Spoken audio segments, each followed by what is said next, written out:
Hey, what's going on, everybody? It is Matthew back with the 11th episode of the LJN review. This is part 2 of Series 5 of the 1988 line. So, today we are looking at the last 7 figures coming out of, well, so it'll be 6 wrestlers to include referees. So, 6 referees and wrestlers and 7 figures total. And I don't have a lot of carded figures, so this should be a relatively quick video for the most part. At the conclusion of this video, I will stay down here. I will make one more video to complete Series 6, and that way these will all be ready to be posted when the time comes. So, let's dive in with the first figure. So, someone I am not very familiar with, that I've only heard about through you guys, through your history with following wrestling and through watching old videos and whatnot. Not exactly someone I remember growing up watching, to my knowledge. But when I look at this figure, all I can think of is a pimp named Slipback. Anyone that watches the animated series Boondocks knows exactly what I mean. That kind of really reminds me of. It is Manager Slick. Now, Slick is probably one of my least favorite figures among the line. And I guess it's probably because the figure is so tiny. And yeah, you look at like Jimmy Hart and Elizabeth, they're extremely tiny figures too. But this figure is just so tiny. I mean, the overall look, like the professional look with the 3-piece suit and all that, I love that. I love the fact that he comes with an accessory. Awesome. But really tiny figure, small hands, not a great pose. Again, you're not, as a kid, you're not using these as wrestlers. As an adult, if I were wrestling these figures, would I use Slick as a wrestler? To be honest, if I'm gonna own a figure like this, you best believe if I'm an adult or a kid, it doesn't matter, I'm going to wrestle the heck out of whatever I have available. So, and I said, when I was a kid, I didn't have all of these action figures. I didn't have all of these Hasbro and Glue figures. I probably had like 15 or 16 Hasbro figures, maybe like another 6 or so Glue figures. So, when you wanted to have these matches, Royal Rumbles or tag teams or not, you basically had to use whatever you could find laying around. So any Thundercats or Monsters or just anything that basically you could use as a wrestler, we would use. So best believe, if you have this figure available, oh yeah, he's going to do some wrestling. Slick, yeah, I mean, for the most part, this is a great looking card back. No major issues here. Everything looks pretty crisp for the most part. So this is a nice clear bubble. No lifting, so yeah, this is a nice one to keep. And like I said, just an overall really good looking figure, just super tiny. I just wish that we could have done more with this.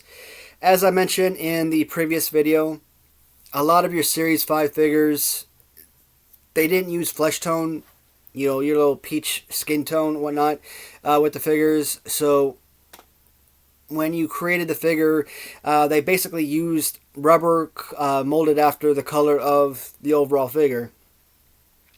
So Bam Bam Bigelow was a mostly all black figure, so they used black rubber.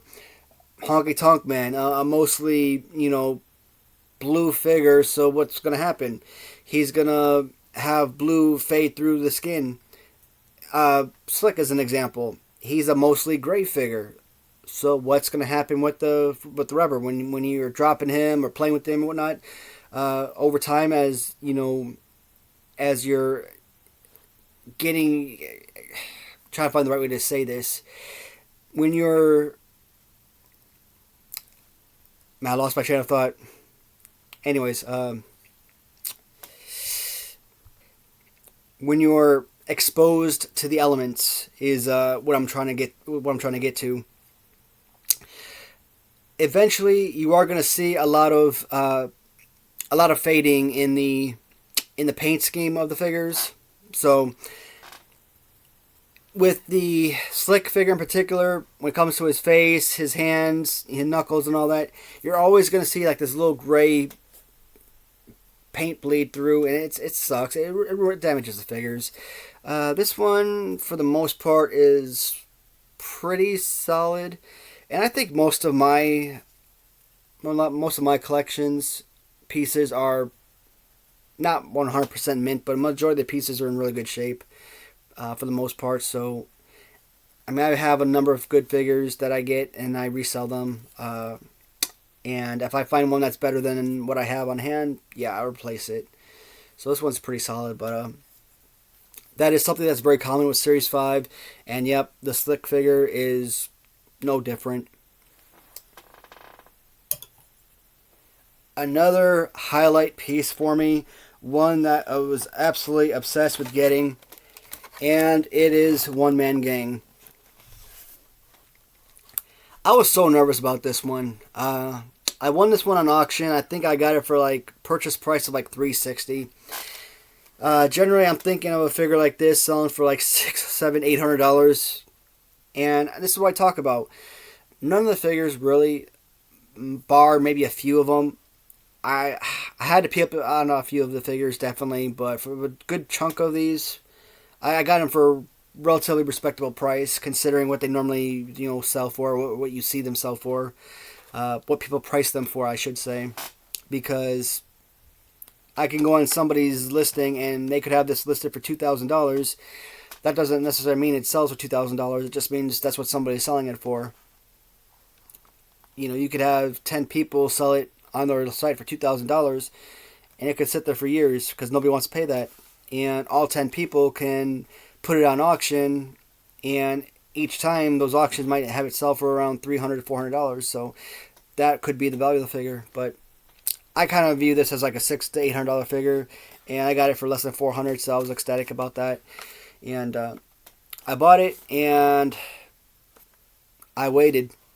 I waited and I waited. It was like 2.5, almost 3 weeks later, and I thought, man, I'm not going to get this figure. It didn't sell for what the buyer wanted or what the seller wanted. So, and when you're sitting around waiting and you really want something, you basically got to kiss the butt of the buyer because you want the figure, you want them to sell it to you. I mean, I've already paid for it and everything. I mean, it's not like I was waiting for an invoice or anything. It was already paid for. Eventually, he finally did ship it to me after about 2 or 3 weeks. And, I mean, it's got some issues. There's like a little crack right here.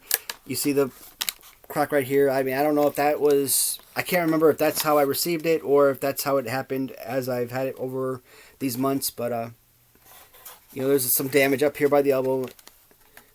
So it wasn't a mint figure as it is. So I think, even what I paid for was probably a little bit more considering that damage. Still, what do I talk about gravitating towards? Your big, bulky figures. And Big Bam Bigelow, One Man Gang, George Steele, King Kong Bundy, Kamala, having all these big, hefty guys on card. And I think right now I'm just kind of looking at the collection. If I'm not mistaken, I think a Series 6 Andre the Giant is probably the only figure, big, bulky figure that I'm missing that I don't have on card. And I had the opportunity to... I actually won it on auction, but I'm not going to talk about it right now. I'll talk about it in the next video. And kind of mention the buyer to stay away from because the guy sucks. But that's a story for another time. One Man Gang. Awesome figure. This guy was absolutely huge. I mean, 450 plus pounds. I think it was like hovering around 7 feet tall, like 6'10" or something. I mean, crazy. Guy was just massive. Absolutely love this figure. And he was one of Slick's guys, part of the Twin Towers. So later on, One Man Gang, and was rebranded as Akeem. And yeah, the Akeem gimmick. I kind of look at him and just see how his stuff is tucked in, and his just he looks huge as one man gang, but when you see him as Akeem, I'm like, wow, man, you really let yourself go. Like, mm. I actually saw him do like an interview on. I was a YouTube interview, and it couldn't have been like too long ago. Maybe within the last 5 or 10 years or something. I mean, he looked like he was in pretty adequate shape considering he was an older man, and didn't look as didn't look. I looked nothing like this guy, but I was glad to see that he was still alive and doing well. So I came on one man gang. Again, another character that, he's, for the most part, he's a black figure. So you're always going to find black paint on the nose. That's very common. Black knuckles. Again, sometimes you're always going to find the entire face blacked out or entire hands blacked out. They really screwed up with the rubber with this series. And these are very valuable figures. Series 5 has some of the best, and I mean, pose-wise, One Man Gang, not exactly an elite figure because of the pose, but again, Ken Patera, One Man Gang, you take their poses, give them like Hulk Hogan pose or something, they go from like very low stature figures to a high stature of figures. It's just the pose kills me. I don't like the over the head pose. I hate that they did that with Macho Man. I hate that they do that with so many of these other figures because they make them unplayable. Yeah, would I use this in like a Rumble or matchup? Of course I would. I mean, you have them, yeah, you're gonna make use out of it. I would make this a brute force, but I just couldn't fathom using him all the time. So like, would I make him a champion and someone I would want to use on a consistent basis? No. So, One Man Gang, great looking figure. Just wish he had a better pose. Otherwise, he really would be an elite figure.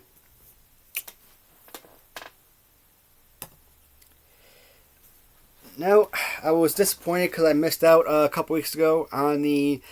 No, I take it back. That was Killer Bees. That wasn't Strike Force. But Strike Force is another one of those figures where, like the Killer Bees, like Heart Foundation. Who else is there?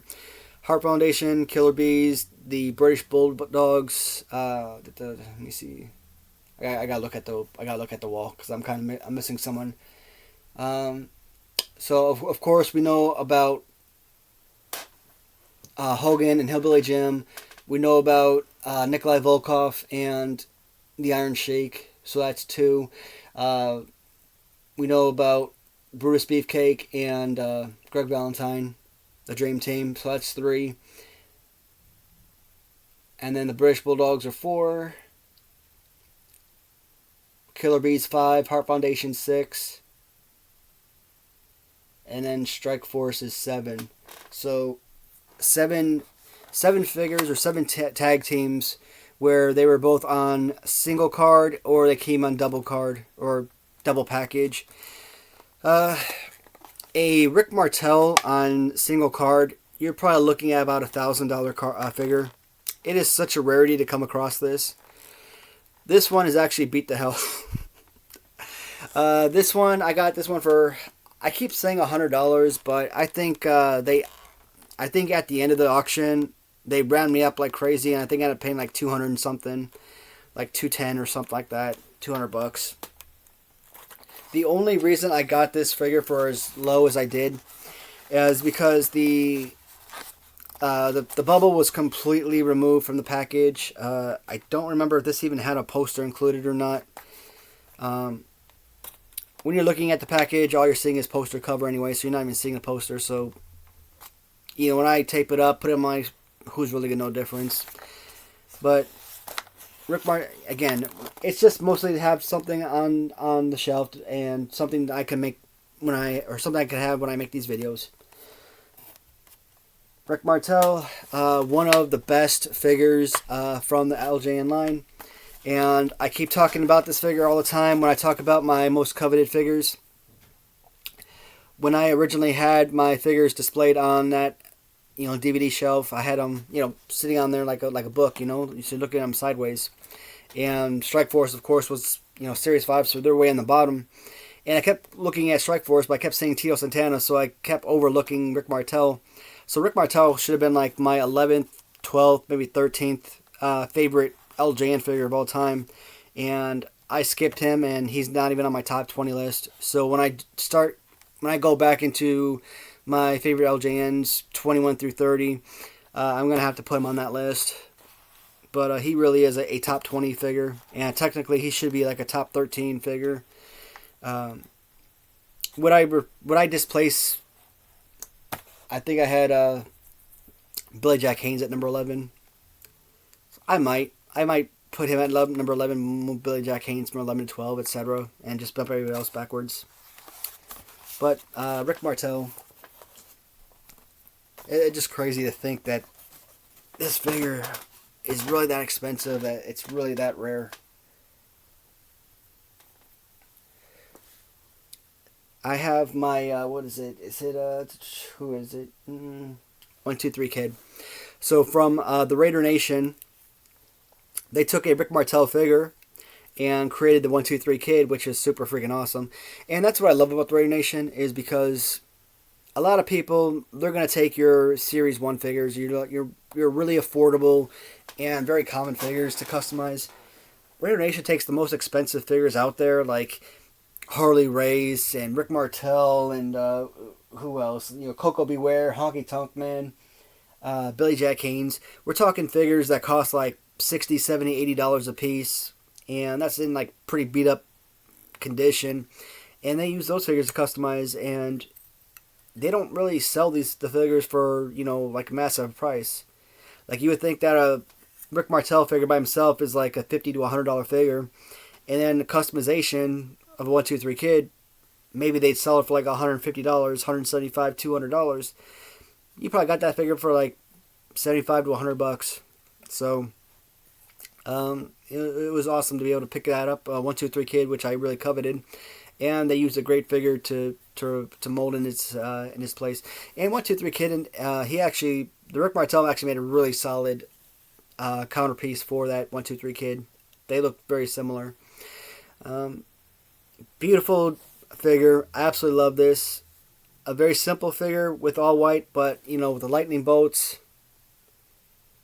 the awesome playability of this figure, clothesline punching, body slam, a phenomenal piece.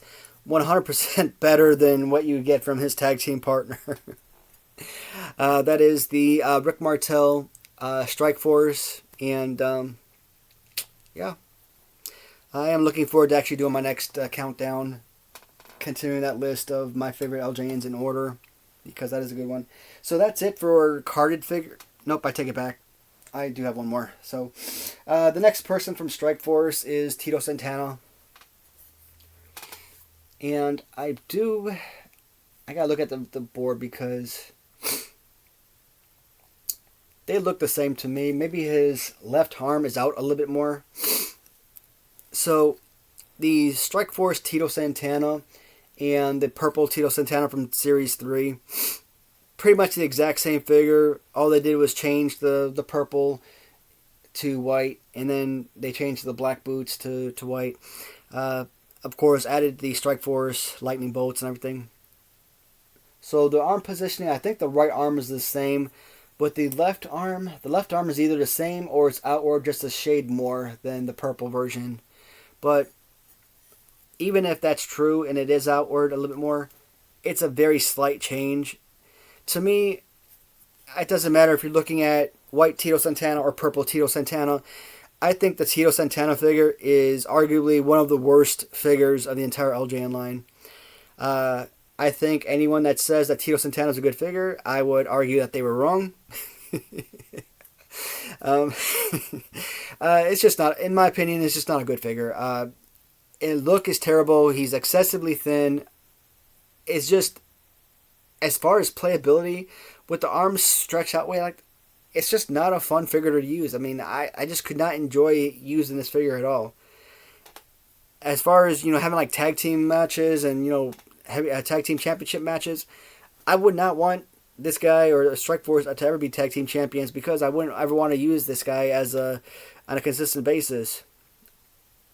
Now, yes, on my display, every figure that came with a championship belt is going to have a championship belt. That's just common knowledge. And of course, all the other figures that I have all these extra belts, just like my Hasbro's. LJNs, I do the same thing. Whether they're rubber belts or if they're laminate belts or foam belts and whatnot. I put them on those figures or the custom figures as well. So, I belt whatever figure I can. Tito Santana, I don't have the carded figure. Will I get it one day? I would love to, but the price has to be right. If I run into a situation where I get one like this, where it's coming off the bubble, or the bubble's coming off the card, and I get it for like $100 or $200, yeah, I'll jump on that immediately. But if I find one on auction or something, and it's selling for like $400, $500, would I really want to spend the money on this? No. The purple Tito Santana, I talked about that one in the past. The cheapest version of the purple Tito Santana that I ever came across was $280.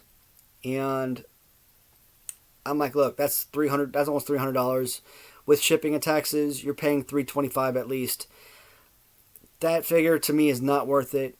I went to Canada, I got the package, came in the mail, it was beat the hell up, even though they protected it, it was damaged. $110 purchase price, $150 or I think payment in total. I'll live with it. It's not my favorite figure. I don't want to pay up for a figure like this. There's certain figures that, yes, in a heartbeat, I'm willing to shell out a little bit more, but something like this, no. One of my most coveted figures that I would love to have carded that I don't is going to be the referees. So, your referees, they did come out with two versions. So, they came out with a white shirt referee, and they came out with a blue shirt referee. I keep saying that every figure on my shelf over here is an original, but I was wrong, because this white shirt referee is actually Random Treasures. Now, at some point, I will get an original white shirt referee, and this white shirt referee will go back over with the Random Treasures collection. But for now, because I don't have that white shirt, he's going to be listed side by side with the original blue shirt referee. And I actually got a pink shirt referee from Random Treasures as well. And when I did my tournament, I put these two along with the pink shirt referee side by side, and I chose the pink shirt referee as my favorite. I talk about it all the time. It doesn't matter who it is. If it's possible to use as a wrestler, I will wrestle the heck out of them. And I love the referee figures. I think the referees they're like Terry Funk. If you like Terry Funk, if you're a huge fan of Terry Funk, there's no reason why you wouldn't love to wrestle the referees. Why not? They're basically the same exact fighting pose.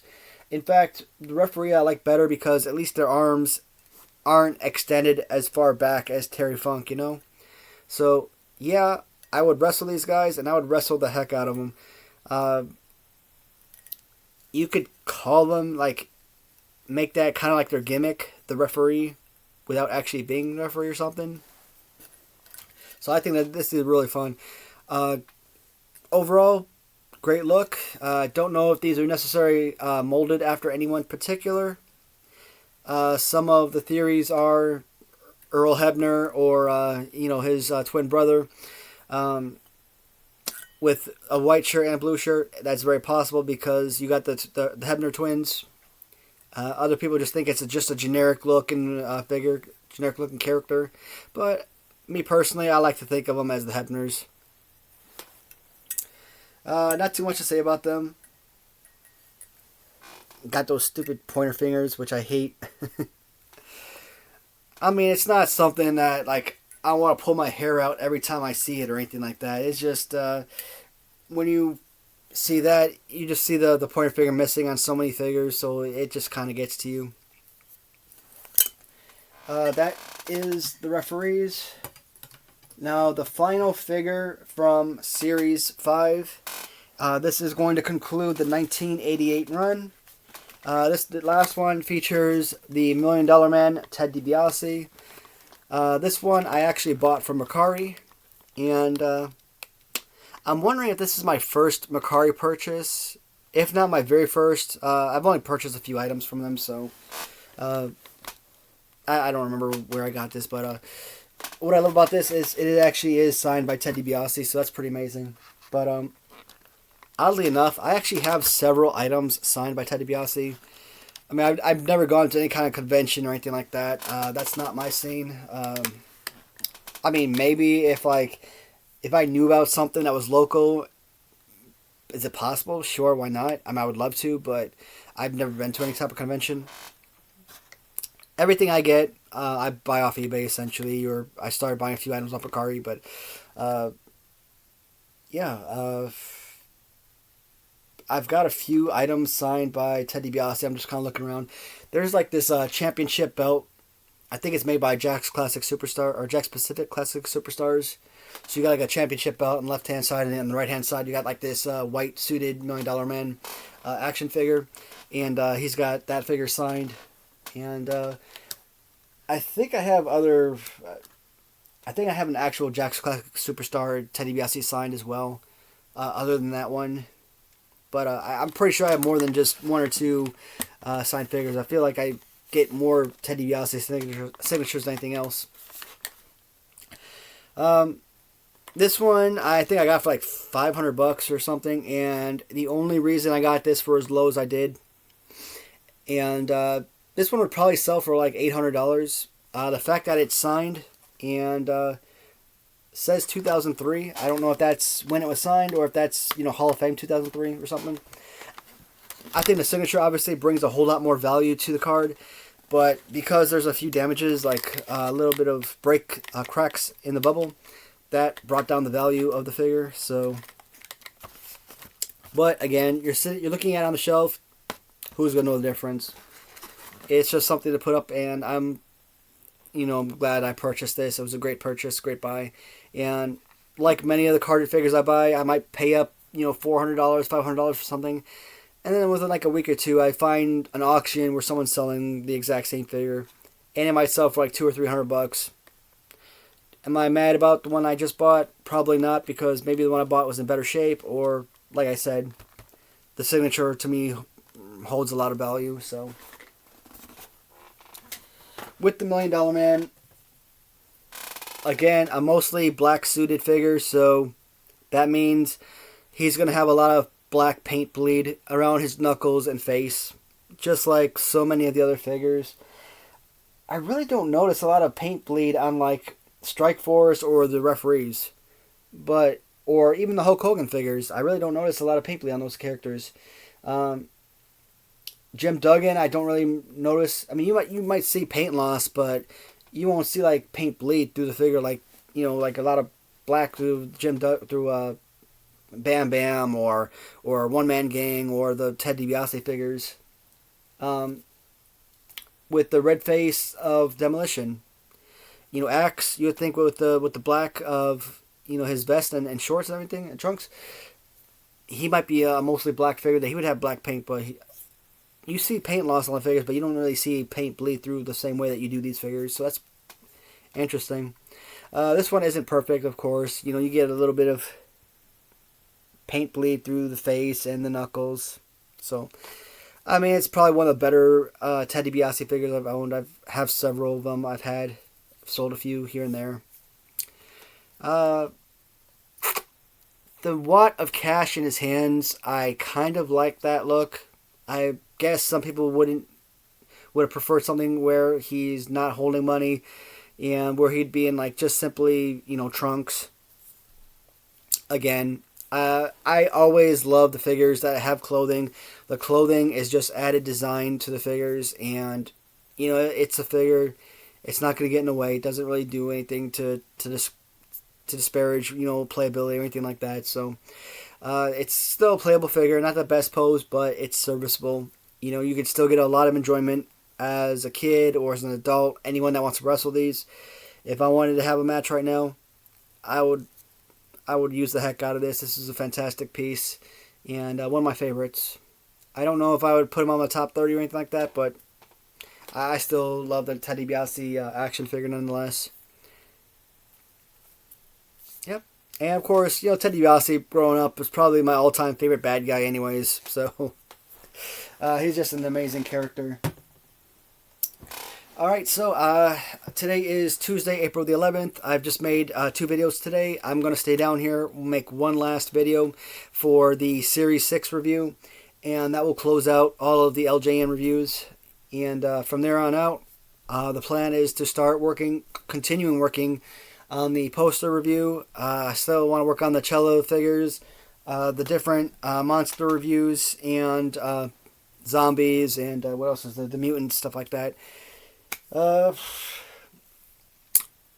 Once this review is done, I want to dive into the Galoop figures and the Remcos.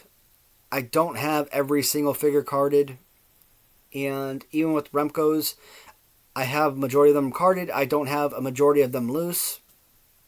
I have like maybe 95% loose, but from like Series 3, I might be missing two pieces here. But with the carded figures, who really cares, right? But either way, with the majority of the figures already present, I feel like it would still be a good time to dive in and do another review. Yeah, so there are still plenty of fun videos that I think I would love to make. And am I still going to be pushing them out on a daily basis or every other day like I have been? I would love to. I really think that me doing these videos on a daily basis has really brought in more viewers or more subscribers than I could have ever dreamed of. In the past, I kind of felt like when I was doing videos every 3 days that I was getting very few, if any, subscribers. Maybe 1 or 2 a month. And when I started pushing them out on a daily basis, I started seeing that number climb like crazy. So I would really love to continue making as many videos as possible to hopefully appeal to those who might be like me and may not enjoy watching TV anymore and just kind of like live on YouTube nowadays. Alright guys, thank you so much for watching. I always appreciate it. Let me know what you guys think, and I will talk to you in the comments, and see you in the next video. Goodbye everyone.